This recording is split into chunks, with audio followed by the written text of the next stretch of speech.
नमस्कार बच्चों। कल जो वीडियो थी हमारी, उसमें हमने जो है चैप्टर 7 के हम क्वेश्चन आंसर कर रहे थे। इसमें हमने फिल इन द ब्लैंक्स और ये दो चीज़ों में अंतर, wild life sanctuary biosphere reserve और जू एंड वाइल्ड लाइफ सेंचुरी, इन दोनों में अंतर जो है आपको बताया था मैंने। और उसके बाद सी और डी रह गए थे इसमें सेकंड क्वेश्चन के, तो जो है इसको बताऊँगा इसमें। तो तीसरा वाला था हमारा इंडेंजर्ड स्पीसीज़ और एक्सटिंक्ट स्पीसीज़, यानी कि जो संकटापन्न जातियां हैं और जो विलुप्त हो चुकी जातियां हैं उनमें क्या अंतर है करके। ठीक है। The species which are at the verge of extinction and which are required to be protected and conserved are known as endangered species, यानी कि वे जातियां जो हैं विलुप्ति की कगार पर और जो है जिनका जो है संरक्षण और जिनको जो है सुरक्षित और जिनका संरक्षण और जिनको जो है संरक्षण किया जा रहा है या संरक्षण किया जाता है, वो जो है कहलाती हैं संकटापन्न प्रजातियाँ। ठीक है। जिनको सेव कर रहे हैं हम, जिनका संरक्षण कर रहे हैं, जिनको संरक्षित कर रहे हैं, तो वो विलुप्त प्रजातियाँ कहलाती हैं।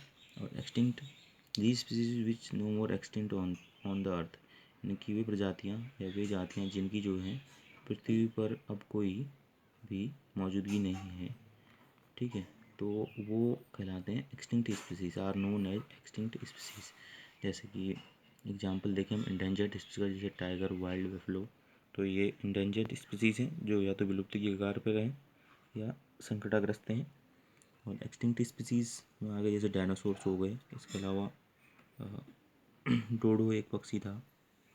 और तो इस तरह के जो ये जातियाँ आती हैं वो एक्सटिंक्ट स्पीसीज में आती हैं, जो विलुप्त हो चुकी हैं संसार से। फिर अगला है हमारा फ्लोरा एंड फाउना। तो फ्लोरा एंड फाउना में अंतर बताना है हमने।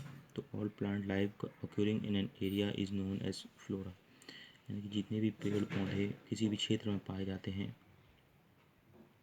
तो वो जो है फ्लोरा कहलाए जाते हैं। ठीक है। यानी कि पादप प्रजातियाँ कहलाई जाती हैं।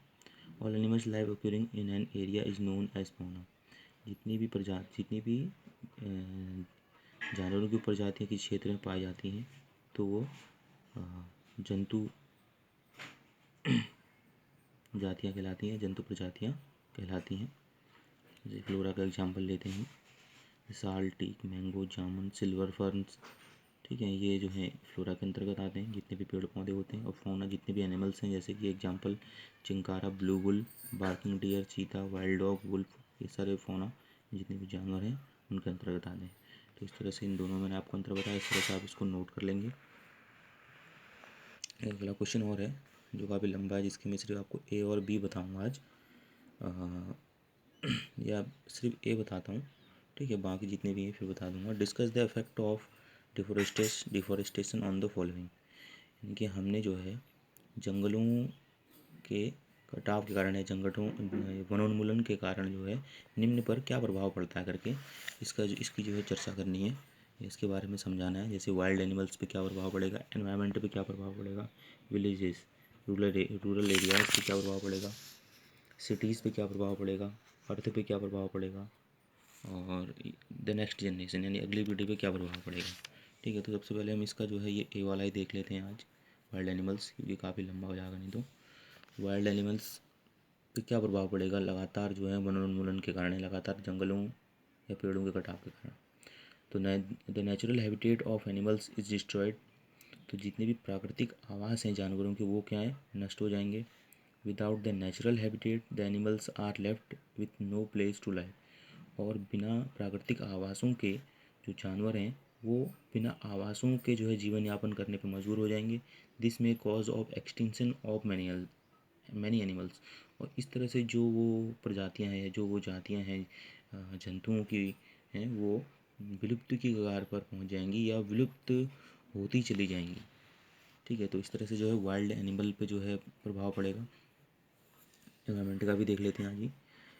Deforestation has resulted in global warming, CO2 is not absorb by plants, यानी कि लगातार जंगलों को कटने से या पेड़ों को कटने से जो है ग्लोबल वार्मिंग जैसे परिणाम जो हैं उभर कर आएंगे। और कार्बन डाइऑक्साइड, क्योंकि लगातार पेड़ काटे जाएंगे तो कार्बन डाइऑक्साइड जो है पौधों के द्वारा कम ली जाए, कम प्राप्त होगी या कम जो है अवशोषित की जाएगी, ठीक है। And it gets accumulated in the atmosphere, और इस तरह से क्या होगा, CO2 लगातार जो है हमारे वातावरण में यानी कि पर्यावरण में बढ़ती चली जाएगी। It has an adverse effect on our ecosystem. इससे क्या होगा, जो हमारा पारतंत्र है या पारिस्थितिक तंत्र है उस वो भी जो है उस पर बुरा प्रभाव पड़ेगा, ठीक है। तो इन्वायरमेंट पे भी इस तरह से इफेक्ट पड़ता है। तो मैं जो है ये दोनों को आपके लिए आज इमेज में भेज दूंगा और वीडियो भी यहाँ तक बनाई है। अब इसके बाद जितने भी अन्य दिए थे जो ये हैं जैसे विलेजेस और इनके अलावा जो हैं उनको कल की वीडियो में दूँगा, कल की वीडियो में बताऊँगा, ठीक है।